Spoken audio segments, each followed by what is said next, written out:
to the devil or unlucky like the number 13, things like that. So they say, researching on the internet, they say that the middle finger represents the ether. Now the middle finger has been demonized, Rodney. You put up the middle finger, you if you're spiritual and you go like this, you feel like a derelict. You feel horrible. You feel like a degenerate. This is ether.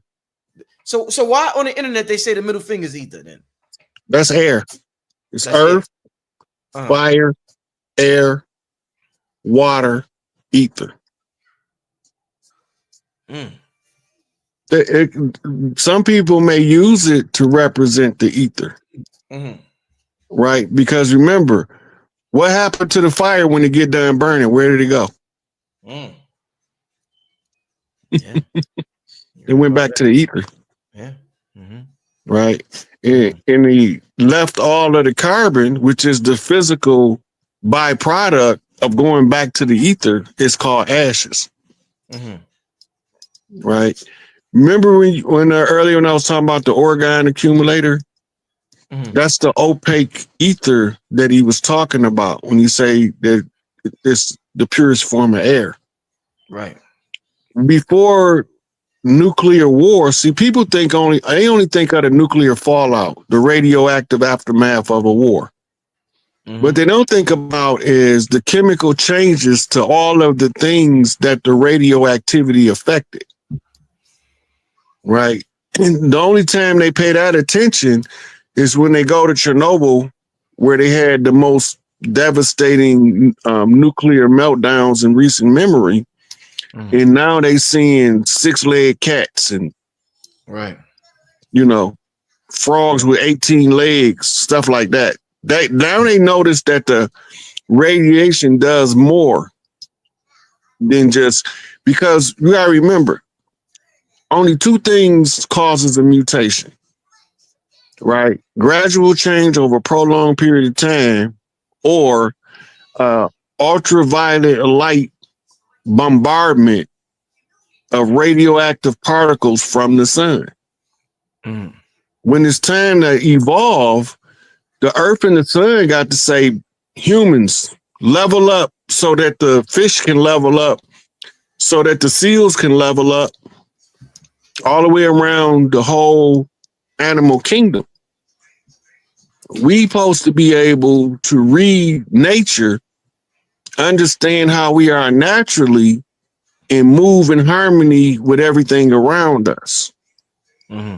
But as part of the byproduct of the entropy, which is the deterioration, you have what's called a negative aspect. Now we going back to Hermetic principle, the law of opposites again. Right. So that's telling you there's somebody good-hearted that's controlling the ether, and there's somebody dark-hearted controlling the ether, wicked at the heart. And they in a struggle, an eternal struggle, right, to establish the dominance of which one going to be in existence after the struggle. That's the story of Set and Osiris, the struggle of the two brothers, two opposing forces with two different ideologies, coming from the same parental source, right? And then the mediator between the two ended up being Isis, which was the sister. And the remedy was for Heru to rise up to the throne, overthrow Set, entropy, extreme chaos, and reestablish the great father, Osiris, Usir, the one who cares for and maintains order among the family. Right? So they telling us metaphysics, quantum physics, then they telling us housekeeping, order and structure of the household. All of that is being told in the same paradigm. Right? And they use the reference of the housemaking in order to explain the physics, because there's more housemakers than it is physics professors. So you now you got to be able to communicate with both. You tell the same story, and then when you explain it to the person that's reading the story, how to look at it from their field of study, it changes the paradigm and how they perceive their spiritual growth. Right.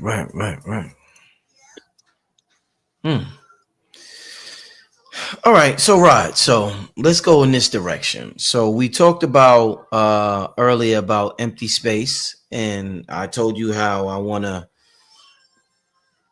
stress to my community that empty space is really not empty. So another thing that I thought about when I think about so-called empty space is silence, the silence in songs. You know, this is something that gets neglected, like empty space in between objects in your house. So the silence within a song is something that gets neglected. Bobby Hemmett talked about a lot about the importance of the silence and how that actually is what made music special. So talk to me about the silence in songs and that connection to the ether, Rod. Because when we think about songs, we think about the sounds. We always talk about the sounds, but there's also a sound that we don't hear in our ears, and that's the silence in between the sounds. So talk to me about the silence in between the sounds. You Rod. ever seen that movie Eddie and the Cruisers? No, I haven't. No. They writing a song. Yeah. And Eddie is trying to explain what you just said to somebody. Right? And they got a guy that writes songs with him called the Song Man. So the Song Man was trying to give Eddie and the Cruisers a new song. And Eddie was trying to explain the only way the song would work, we need this element in it. And he said, what is this? It's called a haiku. Yeah. A strategic silence in the song that makes the rest of the song more compelling to draw you in. What I gotta watch? What movie is this? Eddie and the Cruisers. Right, I gotta, because I'm a musician, I'm a producer, so I gotta watch this. Oh man, if you ain't seen Eddie and the Cruisers, hey, but I'm gonna tell you this: once you see it, your whole view on the Tupac situation gonna be like, oh, what the? Yeah. All right, let's let it go. Yeah, so in Eddie and the Cruisers is a movie John Cafferty, a country singer, did the soundtrack to. And a couple of my favorite songs on there is On the Dark Side, which we was just talking about the Force. That he talking about a lady, right? And he said from out of the shadow she walked like a dream. But you would never really know just what I mean. Right? She coming from the dark side. This is what he explained, and she stole his heart. So it's the telling of the story by song that makes the movie so compelling when you understand the story behind the Cruisers. That the movie was actually based off Jim Morrison and the Doors. And then they used a writer named Arthur Rimbaud as the conspiracy effect to the movie. Right. And I think it's Eddie. I think it's 2 parts. It might be 3, but I know it's 2 parts. It's really good. And if you like music, you're going to love that movie. Like I could put it in and leave it in for 7 days without taking it off repeat. Damn, like that? Shit. That's yeah, I'm gonna watch that. I'm gonna watch that real soon. So let me they teach you about that silence. That strategic silence is often taught about in poetry. Yeah. Like for instance, if you listen to Gwendolyn Brooks doing stand-up, the last poets, Nikki Giovanni, they all use that strategic silence. Even Maya Angelou. When they doing what they call it, they reading their poetry, spoken word. You will see it, and then a lot of times in old poems you read before, you didn't know what the symbol mean for the haiku, which is the strategic silence. Then you go back and read those poems again, and they have a whole different effect. Because now you understand the strategic silence. Right. That's like a little trying to think of a good song that uses the strategic silence. But I can't think of one off the top of my head that it just stick out where everybody that heard the song would know what I'm talking about. Most of them are friend songs, folk music and stuff like that. Right. Wow.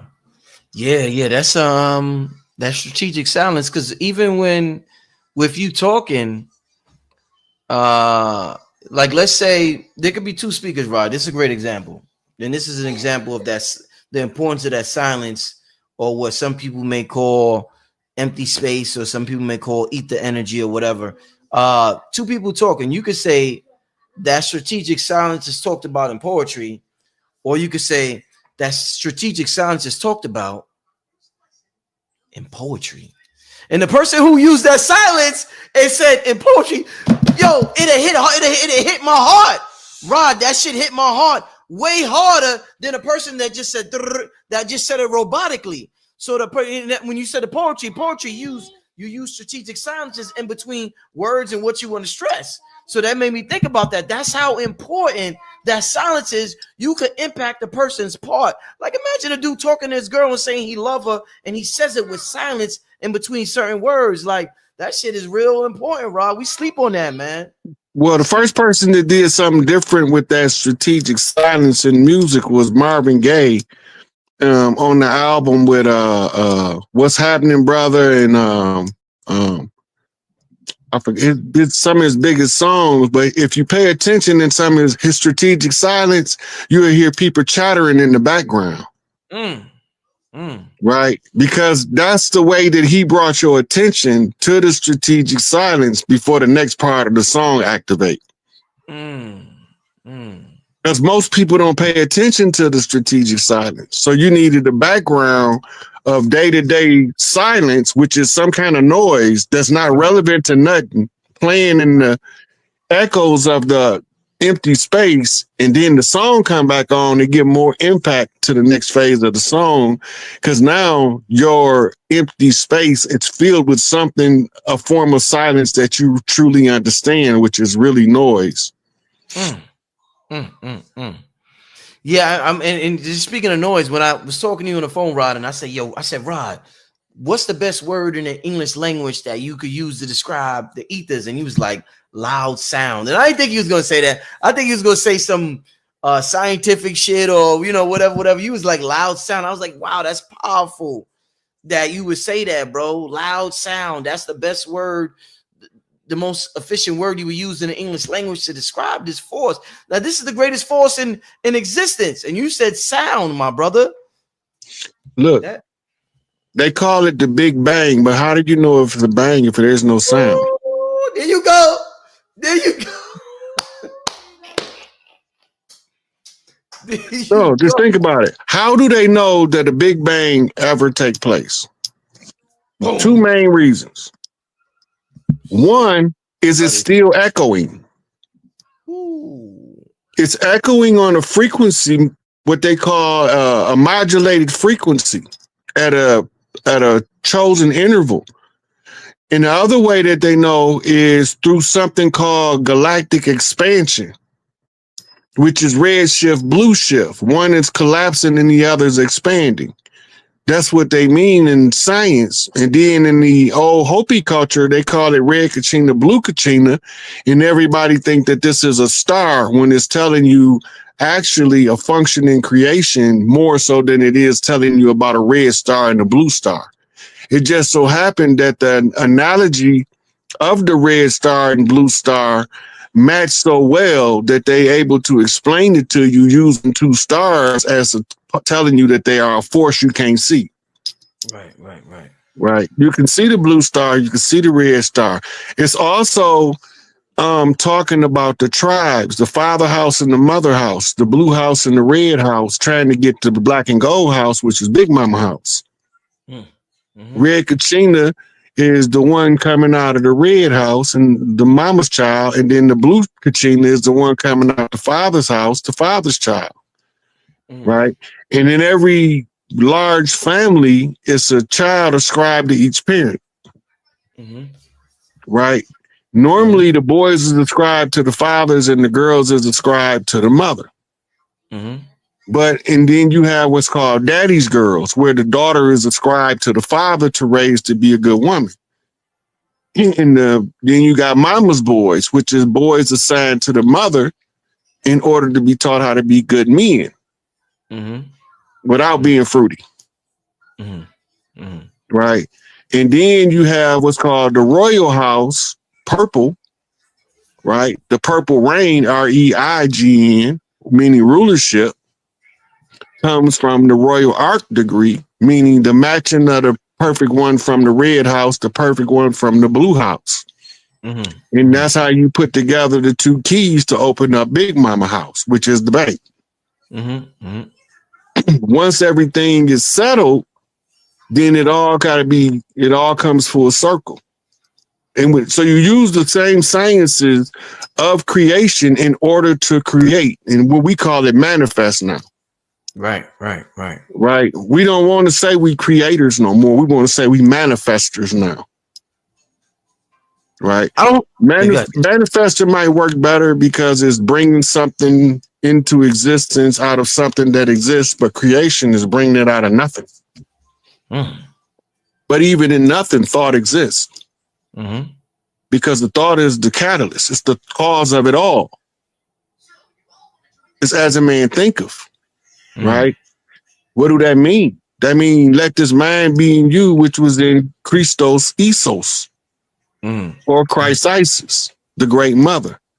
If you can think like the great mother, right brain, full capacity, and you can think like the divine father, and you are a divine son, you become the son of the son.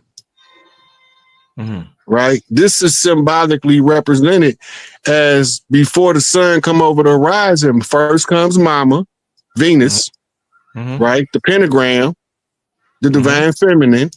On her heels comes Mercury, the messenger of the gods, the one who comes to deliver God's message. And after he get done delivering his message, the crack of dawn spread her legs, and out pops Papa, that big old sun that was buried in her underworld.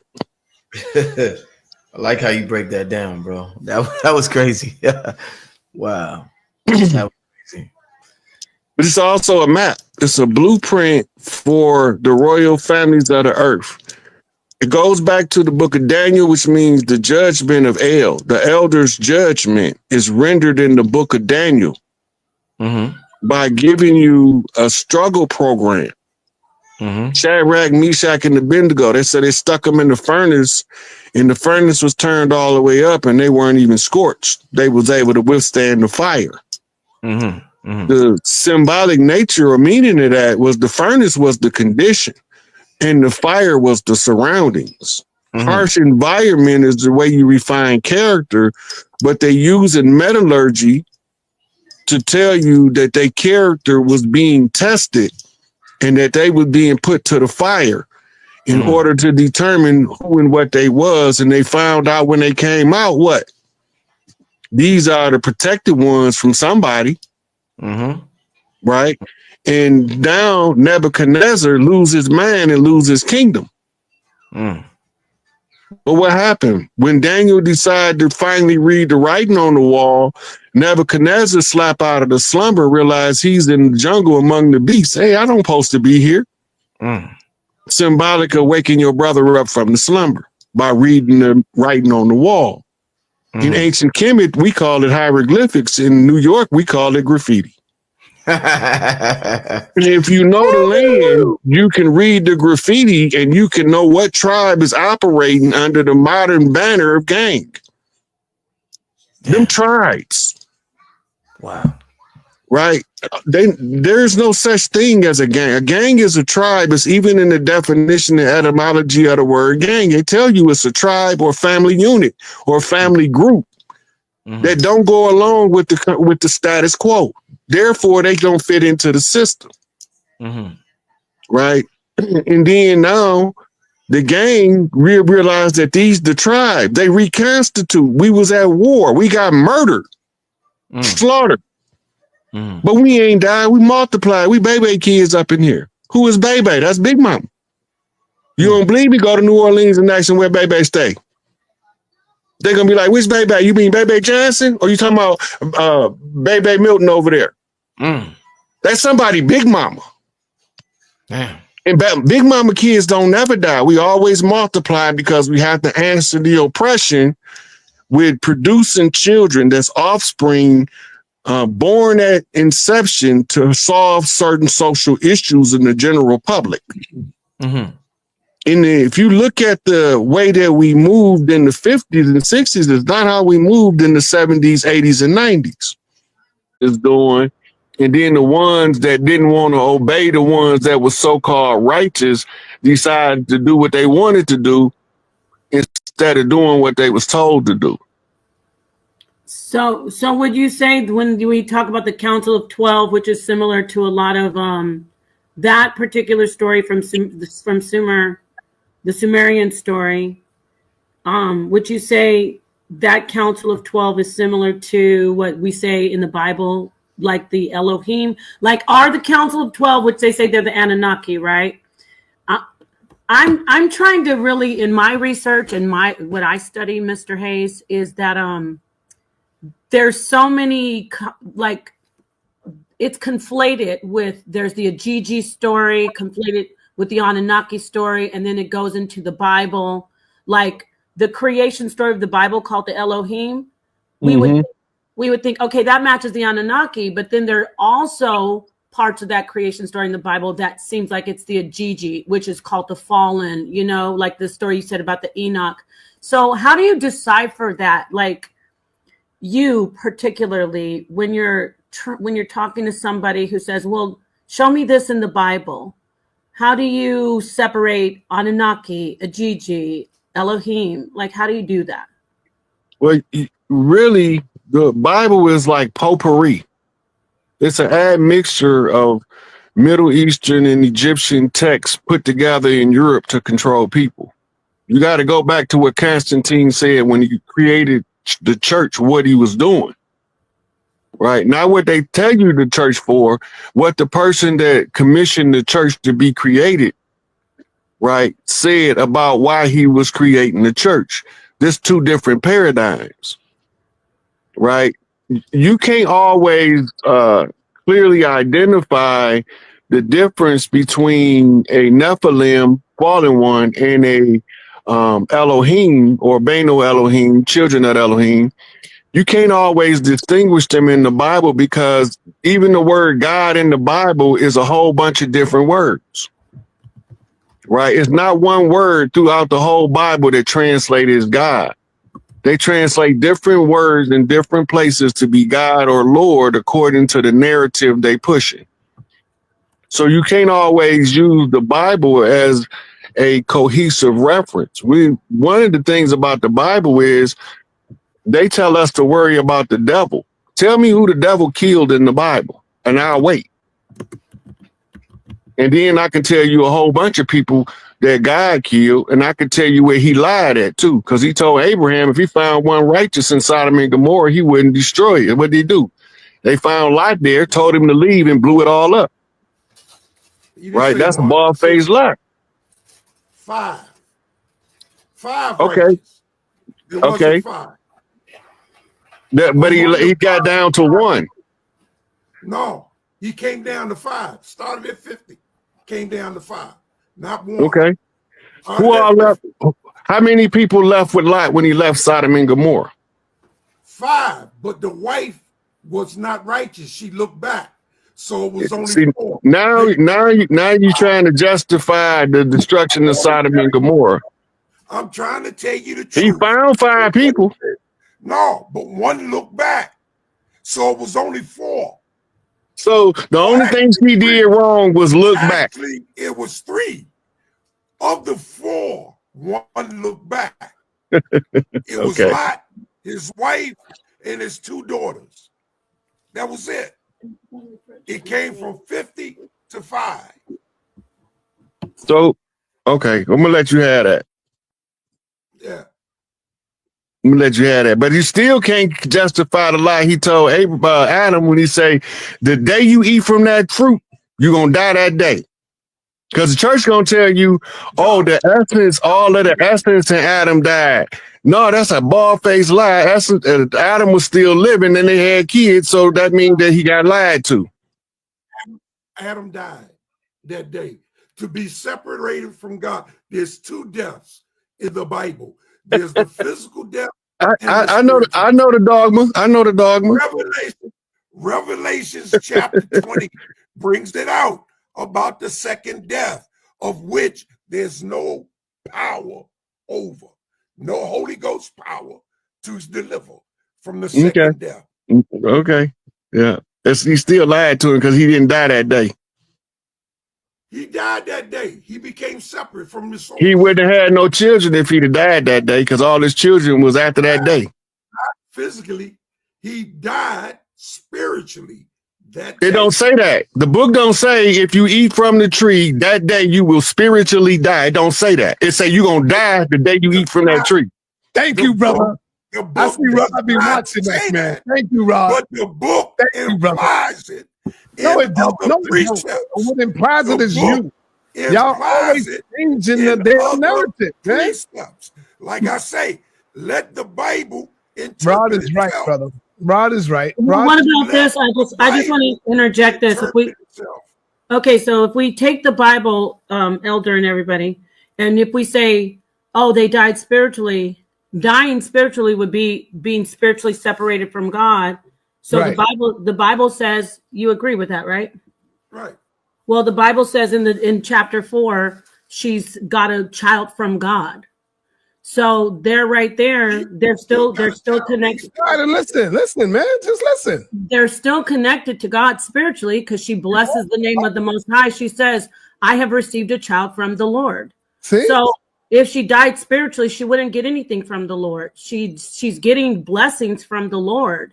They're giving sacrifices in chapter 4. They're doing offerings. That means they're connected to the Most High. Now, can you admit that you are wrong, Apostle? Watch, he can't do it. I'm not wrong. No, it's not that I'm not trying to make him say he's wrong. I'm not wrong. No, even now, there's a sense of separation. The only connection I have to God is through Christ. And without the connection, I have no connection to God. Okay. And without that connection through Christ, I have no connection to God. So right. what I was going to finish. Just let me finish. Christ wasn't born when Adam and Eve was there, so they couldn't use that Christ connection BS. Even if they say that, oh my God, you got to talk to me. I wanted to say something. Of the world, Christ was slain in Genesis 1. Okay, you can see evidence of Christ being slain in Genesis 1:1 in the word Bereshit. All right. Well, if you say that we were only connected through God through Christ was a sacrifice in the Bible. In Genesis, they do. I'm going to go back to the Bible. We said we're using the Bible. We're eisegeting right now, all of us. We look at the actual text. There is no separation from God. So they didn't die spiritually. In the actual text in chapter 4, it says, I've gotten a child from the God. And it says, if you do good, like he's talking to Cain, she's talking to Cain, to be honest. They're talking to Cain saying, if you do good, then like Abel, who does blood sacrifice to God, then you'll be fine. So there's no disconnection from God. They didn't die spiritually. And that's what the text says. The text says that. Can you address that?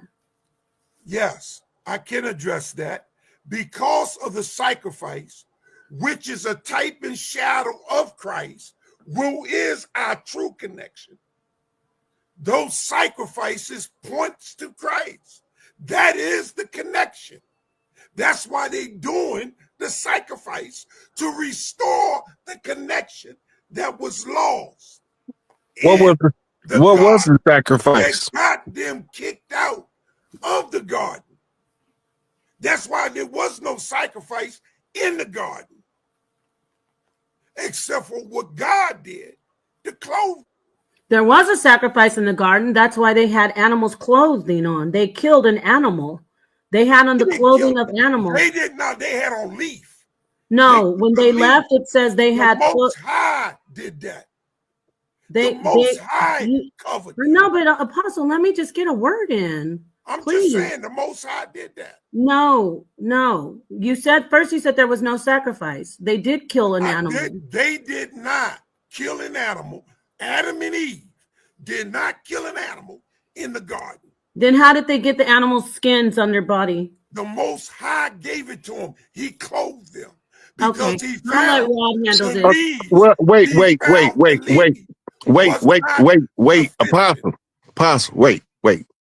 The books say clearly, who told you was naked? Because they had put something on. They covered themselves. Who told you was naked?